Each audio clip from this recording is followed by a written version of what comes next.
most recent chapter in your professional career is with Barrett-Jackson for 13 years next year, you said. Yes. But I want to go back to the beginning. I was doing a little research into your background, and I think your first job was at 15 as a waitress. Oh, God. So you have been a go-getter for a very long time, but I want to talk Wall Street. Oh, okay. You talk about working in a male-dominated industry. I would think that would have been the first taste of it. Indeed. So Wall Street, and I don't want to date myself, but we're going back, way back in the day. So when they used to call people with this license a stockbroker. So I'll give you some context. You start off in a training program, and you walk into a room, and you quickly realize, like, I'm the only female. And then you notice you're never invited out for drinks. They don't ask you to have lunch. You're just on your own. So you work hard, and it was an intensive, the fail rate on this test is over 50%. Incredibly challenging test to this day. So you study, and there's this isolation, and you know you're not included, but you think, I belong here. You know, I'm educated. I have all the credentials. I belong in this room. They did everything to make me feel like I didn't. The exam comes, I passed the test on the first try. Not every person in the group, let's just say, it met the standard 50% failure rate. So when it got to getting hired, once you pass the test, a gentleman said to me, well, we never spoke to you because we never thought you'd pass the test. And that hurt. And then when you go into the organizations and they start giving them jobs of, you should be on this trading desk. Oh, and Carolyn, you would be a good assistant. And I thought, why are you asking me to be an assistant? And I think that's when you really started to see the reality, or you find out you're getting paid 70 cents on the dollar to someone that's not as smart as you.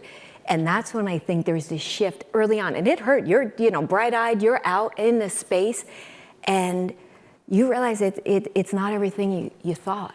But then you also realize, I'm going to get what I want. So you pass the test, you go in and say, no, I don't want to be an assistant.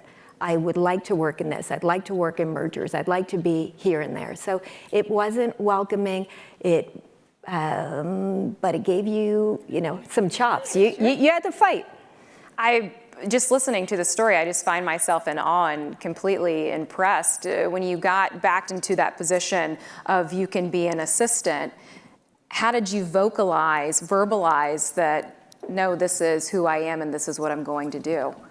Well, I think when you hear that first, it hurts and you accept it. You walk away and think, oh, okay, I'll be the assistant. And as you're on the A train in Manhattan riding this long ride, you think, that's not what I went to school for. If I wanted that, I could have just gone right out of high school. I could have been an assistant. I got a degree in finance. I studied. And it was a tough struggle. So you ride that A train, you get your little token, again, dating myself, no Metro card. So you go back the next day and you realize, I can't tell them what I want because they don't really care, but they'll care about themselves.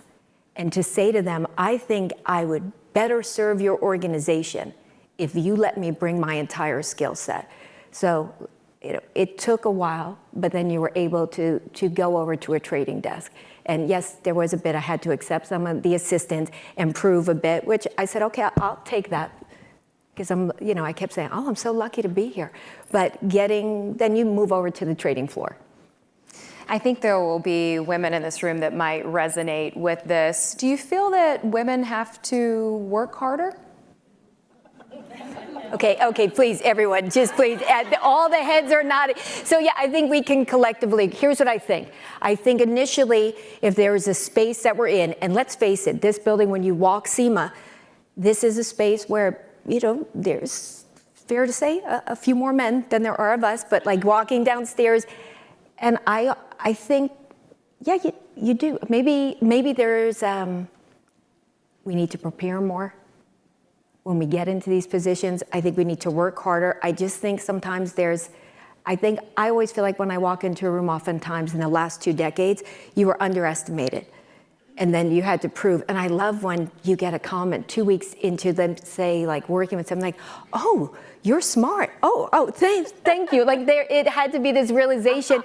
And you realize the whole time, did they think I wasn't intelligent? Or I really would love to know what people would think. So I do think, yes, it's good to work harder and maybe be over-prepared. I watch April Rose on our broadcast, and she's stunning. She walks in, she's prepared. When you go back into the television truck, notes are there, everything's there. And when she walks in, Craig, you can attest, she came in to do some promos, and every single one was one take. And that was no accident. That was being prepared, putting in the work. And I think we don't have the comfort of saying like, oh, let's have 5 takes. If somebody else maybe came in and did it, they were professional and respected, but you're new in that space, you better get on that first take.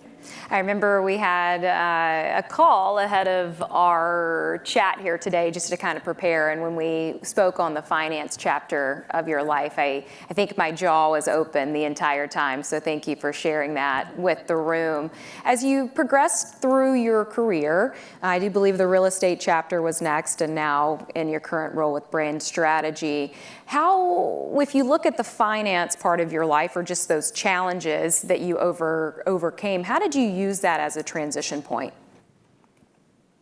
Great question. I think being in finance and starting out, now I'm grateful that the first chapter was brutally hard. And when I say hard, I mean there's class action lawsuits that came about from that era. It was bad. So you realize you went in there, you learned how to survive there, and it gave you this mindset that I can survive in any workplace. Like if I could do that, I can go anywhere. So in real estate, you walk in and you say, okay, I won't be an assistant. I'll go to a new city. I'll start my own business and I'll build it on my own.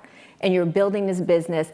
And I think one of the learning points that I took from that, there was this multi-million-dollar property and you're going to list it, you compete, you get the listing, you devise this, what I thought, brilliant marketing plan. You're like, okay, I'm going to do this and I'm going to find the dream buyer. I'm really going to be very targeted, very specific, network, call everyone I know, tell them this thing is coming on. This house has one showing, and this house was unique. Like it had few things that you think this could be a tough sell. That person writes an offer, you go through the whole thing, and it was referred to me by another agent, a male agent.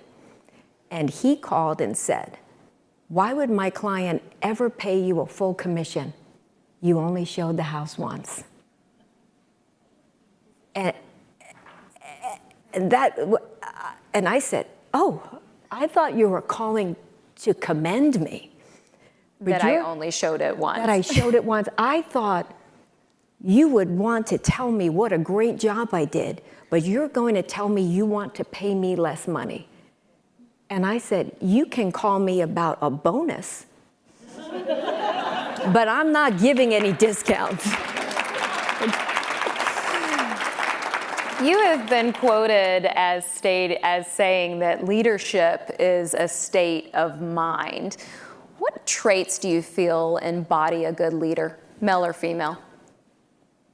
Okay, I firmly stand in leadership as a state of mind because I think so many of us, I'm looking around this room, as you come up through your careers, I don't know if you've experienced this, that you've progressed and people look to you as a leader, but I think I had to shift a mindset. So how to go there? To say like, okay, in this room, I'm a leader. I need to be responsible and care. I think a leader has to be determined. I love listening to Julia. You have to make decisions quickly. I think you need to be firm in your beliefs. You need to pick lanes. You need to stick in that lane. You need to tell people what the lane is. And you just need to tell people when we're going forward, James, is this true? When we're going in a direction, we work together. I'm looking, and I love that you're here because it's a strong woman in business. I think just being clear, being just on point. Sorry, I keep hitting my microphone. I am not a professional speaker. You're doing fantastic, Carolyn, truly. So I just think being strong, being determined, being fair, just taking charge. There's a lot of young faces in this room, and you're in a position of hiring. If you were to give recommendations to the next generation of what you're looking for, some of those experiences that stick out on resumes, or what catches your eye? I love that question because I think when you look around, and listen, I'm feeling old because there are a lot of young faces, like very young, and I love seeing this next generation. I know in the interview process, we always like to ask, what was your first job? And it's very telling when you hear different stories, and I find it a common, especially in this industry, it's like my first job was when I was 12. I was 14, I had a paper out, I had this, and that's what intrigues me because someone said, well, there is not a lot of experience on this resume. We had one young person, she said, I was a barista at Starbucks, and I worked X number of hours because they would pay for my education, and I have to help my parents like support the rest of my family. So I made sure I finished in 2 years. And I said, I don't care what her experience is. This is a person I want on our team. Because you can teach somebody something. I think this generation, just work ethic, drive, determination, and then just being adaptable and creative. Like, come to a team and bring something to a team. Is that okay for an answer? That's what I like. What drives you? What drives me? Oh, God. Wow, that wasn't on our list of. Was it? What drives me? I think what drives me today, and as Julia said, when you talk about dancing in your discomfort, this is, to me, the most uncomfortable space for me to be in. And thank you. But I think what drives me is when I was growing up or coming up through school, I didn't see any role models. And when they talk about if you can see it, you can be it. So when I got into finance, there weren't, where I grew up, there weren't a lot of people in finance. There were none. There were just nobody. So you didn't even know what to ask for. So when I tried to, back out of this or say, no, I'm not the right person, I'm not a professional speaker, someone said that's selfish because you would have longed for a role model like to come and do this. So what drives me right now is having fought in finance and fought through real estate and now fought in like the automotive space to share that, to make it easier for people. You're supposed to open doors. If you advance in any way, you have to go back. So what drives me is, I love to move the hobby forward, the collector car hobby. I would love to see our audience at our events just look really diverse, to see a lot of women in our audience. Like you look at it and there's a lot of men. I was intimidated. Like when you go to the auction arena, it's like there are a lot of men. Now you're seeing more women, just different people. So what drives me is, first and foremost, I think making more space in this industry for women. You talk about what you fight for, and in addition to everything that Carolyn already has her hands in, one of her big pushes in philanthropy is with an organization called Driven Hearts. Talk about your fight for women with that. Okay, Driven Hearts. So we, at Barrett-Jackson, I'm very proud to say our organization is fortunate enough to work with manufacturers. We raise a lot of money for charity. We just serve as that platform. So you work with different organizations, and then in working with the American Heart Association, learning that heart disease is the #1 killer of women. I mean, above and beyond. And it's not #1 by just a little bit. It's the #1 killer across the board. And also, like for men, it's just universal. So I think we just thought we sell these charity cars, it's 2 or 3 minutes on the block, but how can we do more? So when I get with our team and we say we want to do this year-long initiative, where for a full year, we try to raise awareness. We had lost beloved customers of ours, family members to heart disease, and so sudden. There's no warning. It's not like, oh, you get diagnosed with a heart attack. No, I mean, people are gone. So we dug into that space. We went to raise awareness. It's 80% preventable. And I think, especially for women, we're taking care of everybody.